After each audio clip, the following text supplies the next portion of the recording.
Good morning everybody. Hi, how are you? నేను మీ sunshine Ibrahim. రాష్ట్రంలో ఉన్న అభ్యర్థులందరూ, డిఎస్సికి సంబంధించిన అభ్యర్థులందరూ, అదేవిధంగా ప్రభుత్వ ఉద్యోగాలకు సంబంధించి ఎవరైనా వీక్షిస్తున్నట్లయితే ఈ యొక్క ఛానల్ని సబ్స్క్రైబ్ చేసుకోండి. అదేవిధంగా మన గవర్నమెంట్ 200 రోస్టర్ పాయింట్స్తో ఎస్సీ వర్గీకరణ రిజర్వేషన్ అమలు చేయడం జరిగిందండి. దీంట్లో ఉన్న ముఖ్య విభాగాలు ఏంటంటే, ఎస్సీ వర్గీకరణ అమల్లో భాగంగా 200 పాయింట్లకి ఈ విధానాన్ని అనుసరిస్తున్నారు. ఎన్ని పాయింట్లకి సార్? 200 పాయింట్లకి ఈ విధానాన్ని అనుసరిస్తున్నారు. ఈ విధానం ప్రభుత్వ ఉద్యోగాల భర్తీ, అదేవిధంగా పదోన్నతుల భర్తీ కల్పనలో ఈ రోస్టర్ పాయింట్స్ కీలకం. ఎస్సీ వర్గీకరణపై ఏర్పాటైన ఏక్ సబ్ కమిషన్ మొత్తం ఎంత రిజర్వేషన్ ఏర్పాటు చేసిందండి?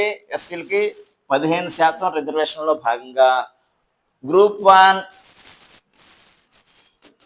గ్రూప్ 2, గ్రూప్ 3 అనే విభాగాలు ఏర్పాటు చేసిందండి. చూసుకున్నట్లయితే గ్రూప్ 1లో రెల్లి మరియు ఉపకులాలు, రెల్లి మరియు ఇంకా సబ్ కాస్ట్ ఏవైతే ఉన్నాయో ఆ సబ్ కాస్ట్ దీంట్లో రావడం జరుగుతుంది. నెక్స్ట్ గ్రూప్ 2 విభాగానికి వచ్చి మాదిగ ఉపకులాలు, మాదిగ ఉపకులాలు. నెక్స్ట్ గ్రూప్ 3కి వచ్చేటప్పటికి మాల ఉపకులాలు ఇవ్వడం జరిగిందండి. ఇక్కడ మీరు ఈ రిజర్వేషన్ చూసుకున్నట్లయితే గతంలో 100 పాయింట్లకు రిజర్వేషన్ ఇప్పుడు గవర్నమెంట్ ఏం చేసిందంటే 200 పాయింట్లకి రోస్టర్ విధానం చూపెట్టడం జరిగిందండి.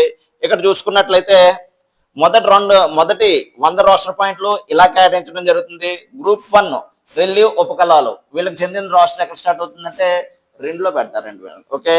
అదేవిధంగా గ్రూప్ 2కి చెందిన ఈ ఉపకులాలని 7, 22, 41, 42, 66, 67, 100 పోస్టులు ఉన్నాయనుకోండి. అక్కడ 7లో ఎవరు వస్తారు? గ్రూప్ 2కి చెందిన ఈ వర్గం వస్తారు. 22 పోస్టులు ఎవరు వస్తారు? గ్రూప్ 2కి చెందిన వీళ్ళు వస్తారు. అదేవిధంగా 41 పోస్టుకి ఎవరు వస్తారు? గ్రూప్ 2కి చెందిన ఉపకులాల్లో ఉన్న వాళ్ళు వస్తారు. అలాగా ఏ పోస్ట్ అయితే ఉన్నారో అక్కడ వీళ్ళ కోసం రిజర్వేషన్ సిట్యువేట్ చేయడం జరుగుతుందండి. నెక్స్ట్ దీనికి వెళ్ళిపోతాం. గ్రూప్ 3 మాల ఉపకులాలు 100 పోస్టుల్లో 16 పోస్టులు వీళ్ళకి ఇవ్వడం జరుగుతుంది. 27 పోస్టులు వీళ్ళని ఈ రిజర్వేషన్ వారికి కేటాయించడం జరుగుతుంది. 47 పోస్టులో వీళ్ళని కేటాయించడం జరుగుతుంది. 62 పోస్టులో వీళ్ళని కేటాయించడం జరుగుతుంది. అదేవిధంగా 72, 87, 91, 97 ఈ విధంగా ఎస్సీ రిజర్వేషన్ని మొన్న ఇచ్చిన వర్గీకరణ ప్రకారం సర్దుబాటు చేయడం జరుగుతుందండి. కాబట్టి అభ్యర్థులు గమనించుకోండి.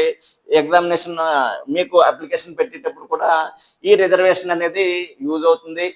మీ క్యాస్ట్లో మీ రిజర్వేషన్లో ఏ జిల్లాల్లో ఏ పోస్టులు ఉన్నాయో చూసి మీరు పెట్టుకున్నట్లయితే ఈ రిజర్వేషన్ అనేది మీకు చాలా అనుకూలంగా ఉంటుంది, చాలా ఉపయోగపడుతుంది. కాబట్టి నా ఛానల్ చూసే వాళ్ళు కొత్తగా ఎవరైనా ఉన్నట్లయితే ఛానల్ సబ్స్క్రైబ్ చేసుకుంటారని ఆశిస్తున్నాను. అదేవిధంగా రేపటి రోజున 24వ తేదీన సామర్లకోటలో Sunshine DSC PETs coaching centre నూతన బ్యాచ్ ప్రారంభించుకుంటున్నాం. విజేతలు మీరే రండి, మీరే విజేతలు. నా దగ్గర మిమ్మల్ని విజేతలు చేసే సత్తా ఉంది. కేవలం మీరు చేయడం వల్ల నా దగ్గర కూర్చుని నా క్లాసులు వింటే సరిపోతుంది. మీరు పూర్తి స్థాయిలో నేర్చుకుంటారు, ఉద్యోగాన్ని సాధిస్తారు. ఓకే, ఇట్లు మీ విజయాభిలాషి సన్షైన్ ఇబ్రహీం.